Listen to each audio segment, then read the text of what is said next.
Okay, class, for today's SLS lesson, right, I'll be taking this time to go through your workbook.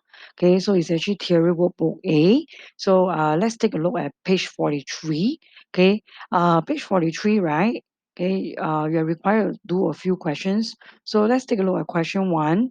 The first question asks you to identify which one is an element, which one is a compound. So very easy. Element, right, must be something found on the periodic table. This one, elements. So all these are the different elements that we know. So from here, right, you will check one by one. So chlorine, are you able to find chlorine from the periodic table? Let's check. Yes, I'm able to find chlorine here. You see chlorine, Cl. So I have chlorine, sodium also, copper, carbon, and magnesium all are element. Okay, compounds, right, will be chalk. Okay, for information, chalk is a type of compound. Sugar also, copper chloride, sodium chloride, alcohol, nitrogen dioxide, and steam. So the rest, right, all these are elements. The rest, right, will just be compounds. Okay, so very easy. So once you know the elements, the rest will be confirmed compound. All right, so these are the different compounds that actually, in fact, there are a lot of compounds. Okay, not to worry. So as long they are not elements, right, they should be compound. Okay, question two now. Okay, so this boy, Sammy, looked at the compounds in question one. He realized that some have common names and some have scientific names, but he could only work out the elements in the compounds from the scientific names. Which compounds have common names? That means the names that we commonly use. Okay, so from the question one, right, is chalk, sugar, alcohol, and steam. Okay, these are common names because the rest like copper chloride, right?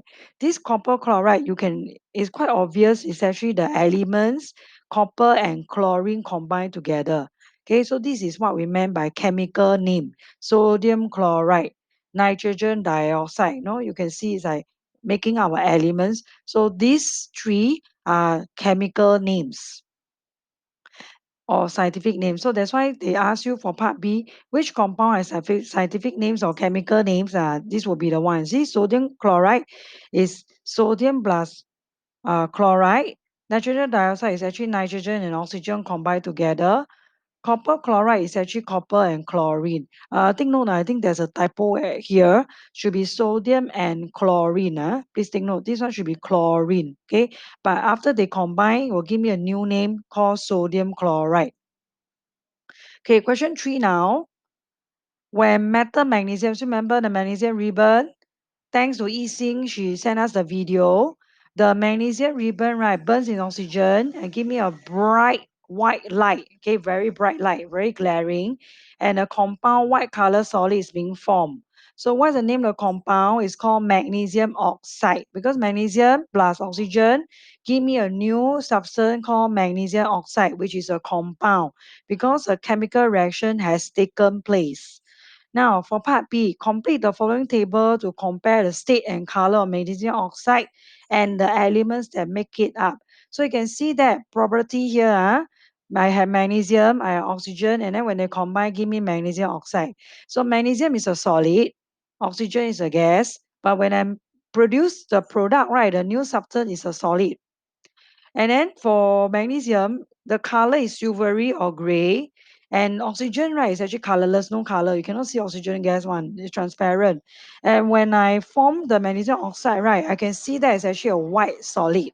So you can see that the compound being formed magnesium oxide is very different from magnesium and oxygen. The starting elements is completely new, very different from magnesium and oxygen altogether.